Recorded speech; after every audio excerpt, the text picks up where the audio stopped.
کا دستور، دین نبی کا دستور، کتاب اللہ کا منشور، اہل حدیث کے دو اصول، اطیعوا اللہ و اطیعوا الرسول۔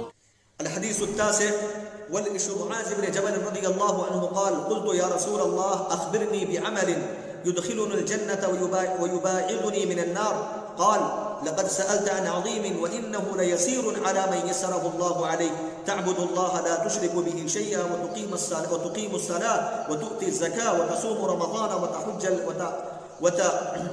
وتحج البيت ثم قال ألا أدلك على أبواب الخير الصوم جنة والصدقة تطفئ الخطيئة كما يطفئ الماء النار وصلاة الرجل في جوف الليل ثم تلا تتجافى جنوبهم عن المضاجع حتى بلغ يعملون ثم قال ألا أخبرك برأس الأمر وعموده وذروة سنامه قلت بلى يا رسول الله قال رأس الأمر الإسلام وعموده الصلاة وذروة سنامه الجهاد ثم قال ألا أخبرك بملاك ذلك كله قلت بلى يا رسول الله قال فأخذ بلسانه وقال كف عليك هذا قلت يا نبي الله وإنا لمواخذون بما نتكلم به فقال ثكلتك أمك وهل يكب الناس على وجوههم أو على مناخرهم إلا حصائد ألسنتهم رواه الترمذي وقال حديث حسن صحيح۔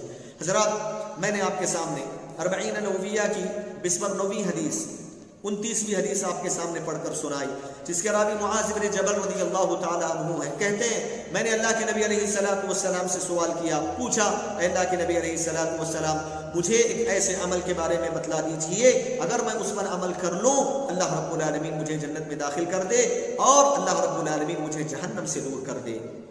اللہ کے نبی نے فرمایا اے معاذ تم نے بہت بڑی چیز کا سوال کیا ہے، لیکن یہ ہر اس آدمی پر آسان ہے جنت کو حاصل کرنا، جہنم سے دوری اختیار کرنا عمل صالح کے ذریعے، یہ ہر اس آدمی پر آسان ہو جاتا ہے جس پر اللہ رب العالمین آسان کر دے۔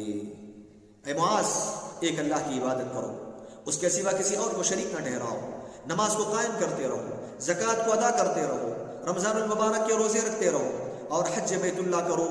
پھر آپ نے فرمایا اے معاذ کیا میں تمہیں خیر کے دروازوں کی طرف رہنمائی نہ کروں؟ میرے نبی صلی اللہ علیہ وسلم نے فرمایا کہ روزہ ڈھال ہے، صدقہ گناہوں کو ویسے ہی ختم کر دیتا ہے جیسے پانی آگ کو ختم کر دیتا ہے، اور رات کے تہائی میں، رات کی تاریکی میں اٹھ کے تہجد کی نماز پڑھنا، قیام اللیل کرنا، یہ خیر کا ایک بہت بڑا دروازہ ہے۔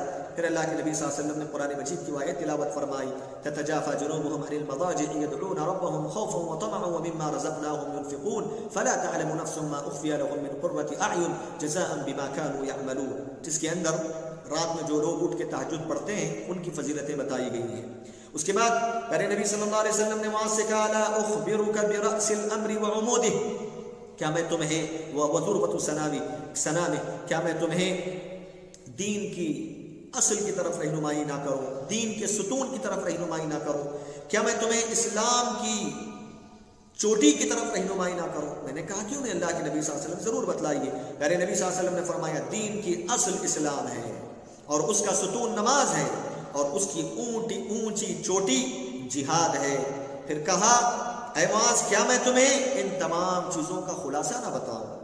کیا میں ایسی چیز کی طرف رہنمائی نہ کروں اگر تم اس کے مالک بن جاؤ گے یہ تمام کے تمام کام تمہارے لیے آسان ہو جائیں گے؟ اس کا نچوڑ، ان تمام اعمال کا نچوڑ اور مقصود نہ بتاؤں؟ کہا کیوں نہیں اللہ کے نبی صلی اللہ علیہ وسلم۔ پیارے نبی صلی اللہ علیہ وسلم نے اپنے دست مبارک سے، اپنے انگلی سے اپنے زبان کو پکڑا، کہا کہ اے معاذ اس زبان کو کنٹرول میں رکھو، اس زبان کو کنٹرول میں رکھو۔ اے اللہ کے نبی علیہ السلام ہم جو اپنی زبانوں سے الفاظ نکالتے ہیں، باتیں کرتے ہیں، کیا اس کی وجہ سے بھی اللہ تعالیٰ ہماری گرفت کرے گا، مواخذہ کرے گا؟ میرے نبی نے فرمایا اے معاذ تمہاری ماں تمہیں گم پائے، تمہاری ماں تمہیں گم پائے۔ تم کو معلوم ہونا چاہیے قیامت کے دن اکثر لوگ ان کے چہروں کے بل، ان کے گردنوں کے بل، ان کے چہروں کے بل جہنم میں جھونک دیے جائیں گے صرف ان کے زبان کے غلط استعمال کی وجہ سے۔ زبان کے غلط استعمال کی وجہ سے لوگوں کو جہنم میں ڈال دیا جائے گا، ان کے چہروں کے بل گھسیٹ کر جہنم میں پھینک دیا جائے گا۔ حضرات یہ سنن ترمذی کی روایت ہے، صحیح روایت ہے، اس حدیث کے راوی ہیں معاذ بن جبل رضی اللہ تعالی عنہ، جس کا مختصر تعارف اس سے پہلے گزر چکا ہے۔ اس حدیث کے مقام اور مرتبے سے متعلق امام جردانی رحمہ اللہ کہتے ہیں هذا الحدیث اصل عظیم متین وقاعدۃ من قواعد الدین، کی حدیث بڑی عظیم حدیث ہے۔ اس حدیث کو اسلام کے اندر ایک اصول کا مقام اور مرتبہ حاصل ہے، اور دین کے قواعد میں سے ایک مضبوط ترین قاعدے کی حیثیت اس حدیث کو حاصل ہے۔ حضرات، اس حدیث کی مختصر شرح، حضرت معاذ نے کہا اخبرنی بعمل، اے اللہ کے نبی علیہ الصلوۃ والسلام ایک عمل کی طرف مجھے رہنمائی کیجیے۔ یہاں عمل سے مراد ایسا عمل جو انسان کے دل سے ہونے والا بھی ہے، انسان کی زبان سے ہونے والا بھی عمل، انسان کے اعضاء اور جوارح سے، ایسا عمل بتلا دیجیے جو عمل زبان سے بھی ہونے والا ہو، دل سے بھی ہونے والا ہو، اور اعضاء اور جوارح سے، یہ تینوں چیزوں سے ہونے والا، تینوں جسم کے حصوں سے ہونے والا عمل مجھے بتلا دیجئے کہ اگر میں اس پر عمل کر لوں تو اللہ رب العالمین مجھے جنت میں داخل کر دے اور جہنم سے اللہ تعالیٰ مجھے دور کر دے۔ حضرت اللہ کے نبی علیہ السلام نے معاذ سے فرمایا لقد سألت عن عظیم، اے معاذ تم نے بہت بڑا سوال کیا ہے۔ یعنی کوئی آدمی اپنے دل، اپنی زبان، اپنے اعضاء اور جوارح سے عمل صالح اختیار کر لے،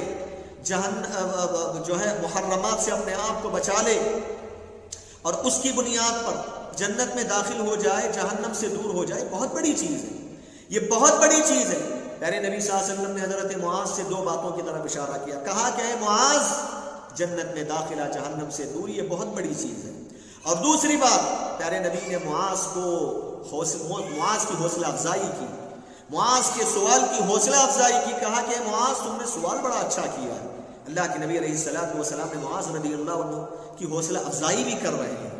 اس کے بعد پیارے نبی صلی اللہ علیہ وسلم نے فرمایا کہ اے معاذ وَإِنَّهُ لَيَسِيرٌ، یہ چیز یعنی جنت میں داخلہ، جہنم سے دوری، آسان چیز ہے، لَيَسِيرٌ آسان ہے، لیکن ہر آدمی کے لیے آسان نہیں ہے، یہ ہر اس آدمی کے لیے آسان چیز ہے جس کے لیے اللہ رب العالمین آسان کر دے، جس کو اللہ رب العالمین عمل صالح کی توفیق دے، جنت کو حاصل کرنے کے اسباب کو اللہ تعالیٰ جس کے لیے آسان کر دے، جہنم سے دوری کے اسباب کو اللہ تعالیٰ جس آدمی کے لیے آسان کر دے، اس آدمی کے لیے یہ آسان چیز ہے۔ معلوم ہوا کہ جنت میں داخلہ، جہنم سے دوری اللہ رب العالمین کی توفیق کے بغیر کبھی ممکن نہیں ہے۔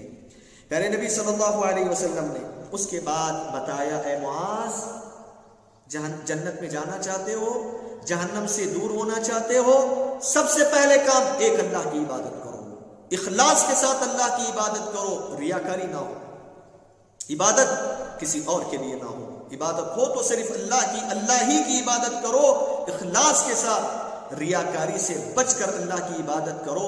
وَلَا تُشْرِكُ بِهِ شَيْئًا، اللہ کے ساتھ، اللہ کی عبادتوں میں، کسی بھی عبادت میں اللہ کے ساتھ کسی اور کو شریک نہ ٹھہراؤ، شرک نہ کرو۔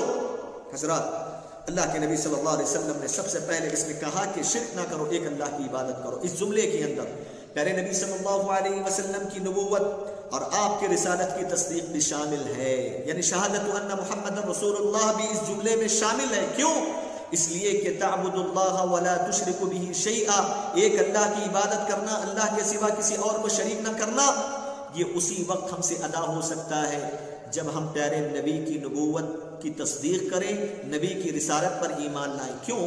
اس لیے کہ شرک کیا ہے، عبادت میں اخلاص کیا ہے، یہ کون بتائے گا؟ یہ پیارے نبی بتائیں گے۔ پیارے نبی علیہ السلام کی اتباع کے بغیر، پیارے نبی کی نبوت اور رسالت کی شہادت کے بغیر کوئی آدمی اللہ کی عبادت صحیح معنوں میں نہیں کر سکتا، نہ اللہ کے ساتھ شرک سے اپنے آپ کو بچا سکتا ہے۔ اسی لیے تعبد اللہ ولا تشرک به شیئا میں شہادت ان محمد رسول اللہ بھی لازمی طور پہ داخل ہے۔ یہ متلازم چیز ہے، تلازم ہے دونوں کے درمیان، کبھی جدا نہیں ہو سکتے۔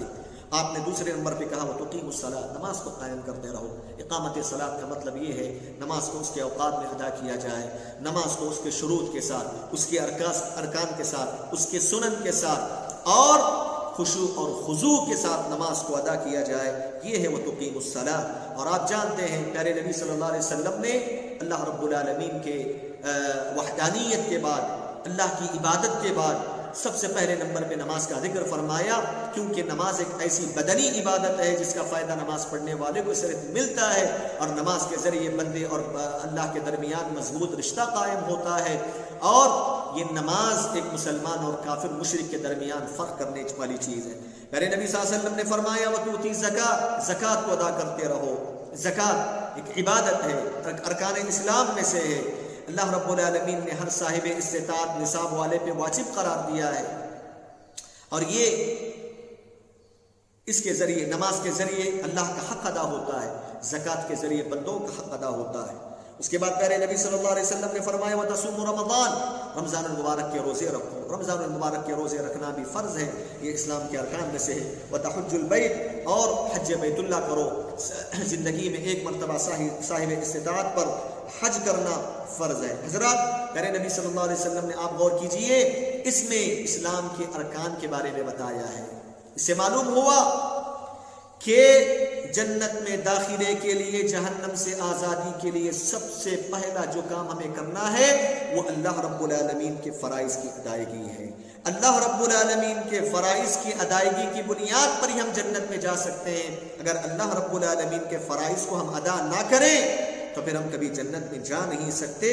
اللہ کے نبی صلی اللہ علیہ وسلم نے سب سے پہلے یہاں فرائض کا ذکر کر کے بتایا کہ فرائض جنت میں داخلے کا سبب ہے۔ حضرات، اس کے بعد حضرت معاذ سے اللہ کے نبی نے کہا الا ادلک علی ابواب الخیر۔ دیکھو انداز، دیکھو اللہ کے نبی کا، معاذ کی توجہ کو اپنی طرف پھیرنے کے لیے کہا کہ میں کیا تمہیں خیر کے دروازوں کی طرف نہ بتاؤں؟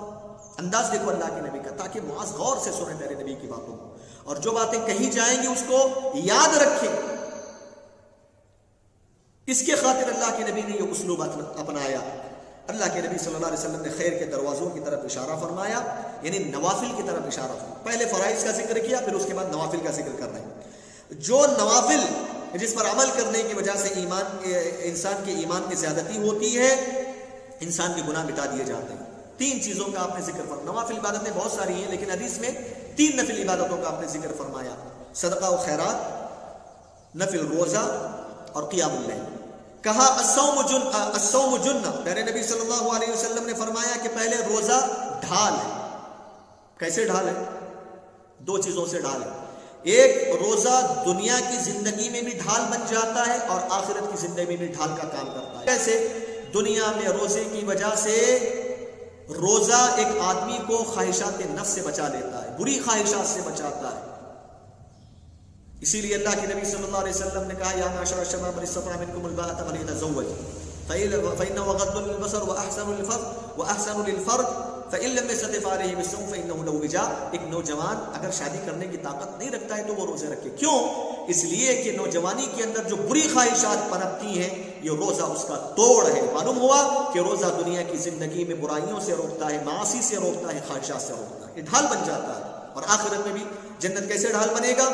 کہ یہ روزے کی وجہ سے اللہ رب العالمین قیامت کے دن جہنم سے اس کو آزاد کر دیتا ہے، جہنم میں داخلے کے لیے ڈھال بن جاتا ہے، جہنم سے بچا لیتا ہے یہ روزہ۔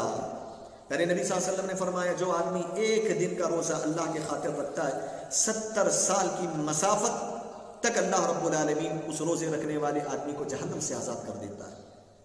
پیارے نبی نے فرمایا الصدقۃ تطفئ الخطیئہ کما یطفئ الماء النار۔ صدقے کی فضیلت بتائی، صدقے کا مقام بتایا کہ نفلی صدقہ آدمی کرتا ہے، اس کی وجہ سے انسان کے صغیرہ گناہوں کو اللہ تعالیٰ معاف کر دیتا ہے، سارے کے سارے گناہوں کو اللہ تعالیٰ معاف کر دیتا ہے، کوئی گناہ اس میں باقی نہیں رہتا۔ جیسے ایک آگ لگی ہوئی ہے، اگر آپ پانی ڈال دیں تو آگ کا کوئی جو ہے حصہ باقی نہیں رہ جاتا، بالکل اسی طرح یہ صدقہ و خیرات انسان کے صغیرہ گناہوں کو معاف کر دیتا ہے، کفارے کا سبب بنتا ہے۔ اس کے بعد پیارے نبی نے تیسرے نمبر پر فرمایا وَصَلَاةُ الرَّجُلِ فِي جَوْفِ اللَّيْلِ، رات میں اٹھ کر آدمی رات کی تاریکی میں قیام اللیل کرتا ہے، تہجد کی نماز پڑھتا ہے۔ یہ تیسرا ایسا خیر کا دروازہ ہے، ایسی نفل عبادت ہے جو کہ پیارے نبی نے فرمایا کہ افضل صلاۃ المرء فی بیتہ، اللہ کے نبی صلی اللہ علیہ وسلم نے فرمایا کہ فرض نمازوں کے بعد سب سے افضل ترین اگر کوئی نماز ہے تو وہ تہجد کی نماز ہے، وہ تہجد کی نماز ہے۔ حضرات، پیارے نبی صلی اللہ علیہ وسلم نے اس کے بعد معاذ سے کہا کہ اے معاذ، کیا میں تمہیں اسلام کی دین کی اصل کی طرف رہنمائی نہ کروں؟ پیارے نبی نے فرمایا اس کی تشریح کرتے ہوئے کہ اسلام کے جو جڑ ہے وہ دین کی جو جڑ ہے وہ اسلام ہے، یعنی جس کو پیارے نبی صلی اللہ علیہ وسلم لے کر آئے کتاب اللہ کی شکل میں، سنت رسول صلی اللہ علیہ وسلم کی شکل میں، یعنی اسلام کے مقام اور مرتبے کو بیان کرنے کے لیے نبی نے فرمایا کہ دین کی اصل جڑ اسلام ہی ہے۔ اس کے بعد نبی علیہ السلام نے فرمایا کہ اسلام کا جو ستون ہے وہ نماز ہے۔ پیارے نبی نے تشبیہ دی ہے ستون سے، جس طرح ایک پلر کی بنیاد پر ایک عمارت کھڑی رہتی ہے، ویسے ہی یہ نماز ایک ستون ہے، اس کی بنیاد پر اسلام کی بنیاد قائم ہے۔ اگر آدمی نماز چھوڑ دے تو وہ جو اسلام کی عمارت ہے وہ منہدم ہو جائے گی، وہ ختم ہو جائے گی۔ یعنی آدمی بار بار نماز چھوڑ دے، نماز کا کوئی خیال نہ ہو، نماز ترک کر دینے والا ہو، پھر اس کی زندگی سے اسلام ختم ہو جاتا ہے، وہ دار اسلام سے نکل جاتا ہے۔ یہ بتانے کے لیے پیارے نبی نے فرمایا عمودہ الصلاۃ، اس کے بعد فرمایا وذروۃ سنامہ، اسلام کی اونچی چوٹی جہاد ہے۔ یہاں جہاد سے مراد چاروں قسم کا مراد ہے۔ جہاد النفس، نفس کے ساتھ جہاد کرنا۔ نفس کے ساتھ کیسے جہاد کریں گے؟ علامہ ابن قیم نے کہا نفس کے ساتھ جہاد کرنے کے پھر 4 مراتب ہیں۔ سب سے پہلا مرتبہ یہ ہے کہ آدمی دین کا علم حاصل کرے، دوسرا مرتبہ یہ ہے کہ اس پر عمل کرے، تیسرا مرتبہ یہ ہے کہ اس کو دوسروں تک پہنچائے، چوتھا مرتبہ یہ ہے کہ اس کے آنے والے راستے میں صبر کا مظاہرہ کرے، جو سورہ عصر کے اندر 4 چیزیں بتائی۔ یہ جہاد النفس کے 4 مراتب۔ جہاد کی پہلی قسم جہاد النفس، اس کے 4 مراتب۔ دوسری قسم ابن قیم نے کہا جہاد الشیطان، شیطان کے ساتھ جہاد کرنا ہے۔ کیسے شیطان کے ساتھ جہاد کریں گے؟ 2 اعتبار سے۔ پہلا یہ ہے کہ فتنے شبہات سے اپنے آپ کو بچا لینا، اور نمبر 2 فتنے شہوات سے بھی اپنے آپ کو بچا لینا۔ یہ دونوں قسم کے شہوات سے آدمی اگر بچا لے گا تو حقیقت میں اس نے شیطان کے ساتھ جہاد کر کے اپنے آپ کو بچا لیا۔ تو شیطان کے ساتھ جہاد کرنے کے 2 مرتبے، ایک شہوات سے اپنے آپ کو بچا لینا، دوسرے شبہات کے فتنے سے اپنے آپ کو بچا لینا۔ تیسرا جہاد کا بنیادی مرتبہ علامہ ابن قیم کے بقول وہ ہے جہاد الکفار والمنافقین، منافقین اور کفار کے ساتھ جہاد کرنا۔ کیسے؟ اس کے پھر 4 مرتبے علامہ ابن قیم نے ذکر فرمایا۔ یہ ہے کہ ایک آدمی اپنے ہاتھ سے، تلوار سے، دوسرا یہ ہے کہ زبان سے نصیحت کر کے ان کو اسلام کی طرف دعوت دے کر، برائیوں سے روک کر، شرک سے ڈرا کے، اور تیسرا یہ ہے کہ دل سے برا جانے، ان کی طرف سے جو گناہ ہوتے ہیں، جو برائیاں ہوتی ہیں، دل میں برا جانے، اور چوتھا یہ ہے کہ مال کے ذریعے جہاد کرے، مال کے ذریعے جہاد کرے، یعنی اپنے مال کو اسلام کی سربلندی کے لیے خرچ کرے اور جہاد کے معاملے میں اپنا پیسہ لگائے۔ اور چوتھا مرتبہ بنیادی طور سے علامہ ابن قیم نے کہا جہاد کا، وہ ہے جہاد ارباب الظلم و اہل البدع، بدعتی لوگوں کے ساتھ، ظلم کرنے والے لوگوں کے ساتھ جہاد کرنا۔ کیسے جہاد کریں گے؟ اس کے 3 مرتبے ہیں۔ ایک دل، سب سے پہلے ہاتھ سے اگر طاقت ہے، اگر طاقت نہیں ہے تو پھر زبان سے، اگر زبان سے بھی طاقت نہیں ہے تو دل سے، جس کا تذکرہ پیارے نبی صلی اللہ علیہ وسلم نے ابو سعید خدری کی روایت میں سے، مسلم کی روایت میں کہا من رآ منکم منکرا فلیغیرہ بیدہ فإن لم یستطع، جس کا ذکر انشاءاللہ اگلے حدیث میں آئے گا۔ تو اس طرح وذروۃ سنامہ الجہاد، اسلام کی اونچی چھوٹی جہاد ہے۔ یہاں جہاد سے مراد صرف کافروں کے ساتھ جہاد نہیں، جہاد کے بنیادی 4 مراتب ہیں، پھر اس کے مختلف مراتب ہیں جس کی تفصیل میں نے ذکر کیا، کل ملا کر 13 مرتبے ہوتے ہیں جہاد کے۔ یہاں وہ سارے کے سارے مراد ہیں، وذروۃ سنامہ الجہاد۔ اس کے بعد پیارے نبی صلی اللہ علیہ وسلم نے آخر میں کہا اے معاذ، کیا میں ایسی چیز کی طرف تمہیں رہنمائی نہ کروں، اگر اس پر عمل کر لو گے، یہ جتنی بھی چیزیں میں نے بتائی ہیں وہ سارے کے ساری چیزوں کے تم مالک بن جاؤ گے، ان تمام چیزوں کا خلاصہ میں کیا تمہیں نہ بتاؤں؟ معاذ نے کہا کیوں نہیں اللہ کے نبی؟ پیارے نبی صلی اللہ علیہ وسلم نے اپنے ہاتھ سے زبان کو پکڑا، زبان مبارک کو، کہا کہ اے معاذ اس زبان کو کنٹرول میں رکھو۔ اللہ اکبر، کیا اہمیت ہے زبان کی، کیا اہمیت ہے زبان کی کہ آدمی اپنی زبان کی حفاظت کر لے، رب ذوالجلال عبادت کے راستوں کو اس کے لیے آسان کر دیتا ہے۔ زبان کی حفاظت کی اہمیت پیارے نبی نے بتائی، تو معاذ نے کہا اللہ کے نبی اپنی زبان سے بہت ساری باتیں نکل جاتی ہیں، کیا اس کا بھی مواخذہ ہوگا؟ پیارے نبی صلی اللہ علیہ وسلم نے فرمایا اے معاذ تمہاری ماں تمہیں گم پائے، تمہاری ماں تمہیں گم پائے۔ دیکھیے یہ لفظ جو ہے ثقلت قوم کا معاذ، یہ ان الفاظ میں سے ہے جس کا ظاہری معنی مراد نہیں ہوتا، بلکہ اس سے کسی چیز پر ابھارنا مقصود ہوتا ہے اور ترغیب دلانا مقصود ہوتا ہے۔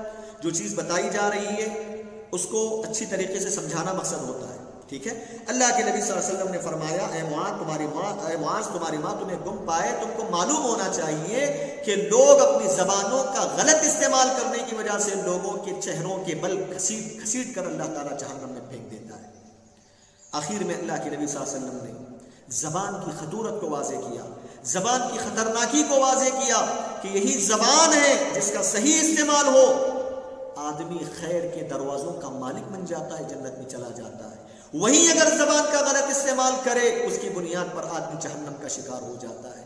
اسی لیے پیارے نبی صلی اللہ علیہ وسلم سے پوچھا گیا اکثر کون سی چیزیں جس کی وجہ سے لوگ جنت میں جائیں گے, پیارے نبی جہنم میں چلے جائیں. پیارے نبی علیہ السلام نے فرمایا ایک شرمگاہ کا غلط استعمال, دوسرا زبان کا غلط استعمال. حضرات زبان کی حفاظت کرنے کی ضرورت ہے. پیارے نبی علیہ السلام جو پیغام دیا اس حدیث سے حاصل ہونے والے فائدے, سب سے پہلا فائدہ یہ ہے کہ صحابہ کرام رضوان اللہ علیہم اجمعین جنت تک پہنچانے والی چیزوں کو حاصل کرنے کے بڑے حریص ہوا کرتے تھے, اور جہنم سے دور کرنے والے اسباب کو جاننے کے بھی بڑے حریص ہوتے تاکہ جہنم تک پہنچانے والے چیزوں سے اپنے آپ کو بچا لے اور جنت تک پہنچانے والے چیزوں کو اختیار کر لے. یہ ہرس ان کے دل میں ہوا کرتی تھی. دوسرا فائدہ اس حدیث سے جو حاصل ہوتا یہ ہے صحابہ کرام رضوان اللہ علیہم اجمعین کا جو مقصد تھا وہ جنت کو حاصل کرنا ہوتا, جہنم سے آزاد ہونا ان کا مقصد ہوتا. مال کو جمع کرنا, دنیا کے اعتبار سے بڑی بڑی پراپرٹیاں بنا لے کے آخرت سے غافل ہونا, یہ صحابہ کا مقصد نہیں تھا. صحابہ کا مقصود, صحابہ کا ٹارگٹ, صحابہ کا ہدف کیا ہوتا تھا؟ جنت حاصل کر لینا, جہنم سے دور ہو جانا. تیسرا بڑا اہم فائدہ اس حدیث سے حاصل ہوتا ہے کہ جنت اور جہنم یہ اللہ رب العالمین کی مخلوقات میں سے دو مخلوق ہیں جو موجود ہیں اور ہمیشہ وہ موجود رہیں گے, کبھی ان کو فنا نہیں ہے. بعض گمراہ فرقے اس کو نہیں مانتے ہیں. بعض گمراہ فرقے کہتے ہیں جنت اور جہنم ہے ہی نہیں ہے. بعض گمراہ فرقے مانتے ہیں لیکن یہ کہتے ہیں کہ بھئی اب موجود نہیں ہے, اللہ تعالیٰ وہ اس وقت پیدا کرے گا. یہ دونوں قسم کے فکر غلط ہیں اور گمراہ ہیں. صحیح بات یہ ہے سنت والجماعت کا عقیدہ اللہ رب العالمین کی مخلوقات میں سے دو مخلوق جنت اور جہنم یہ ابھی بھی موجود ہیں اور موجود رہیں گے تبقیان ولا تفنیان ابدا. چوتھا فائدہ اس حدیث سے حاصل ہونے والا,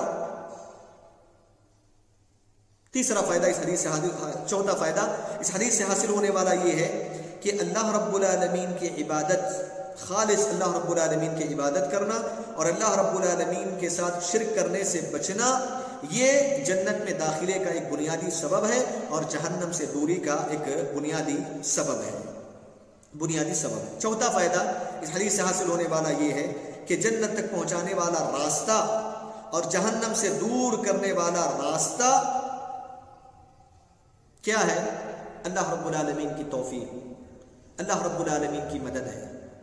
اللہ رب العالمین کی توفیق اگر ہمارے ساتھ شامل حال نہ ہو, اللہ رب العالمین کی مدد ہمارے ساتھ شامل حال نہ ہو, کبھی ہم لوگ جنت میں نہیں جا سکتے, کبھی ہم جہنم سے آزاد نہیں ہو سکتے.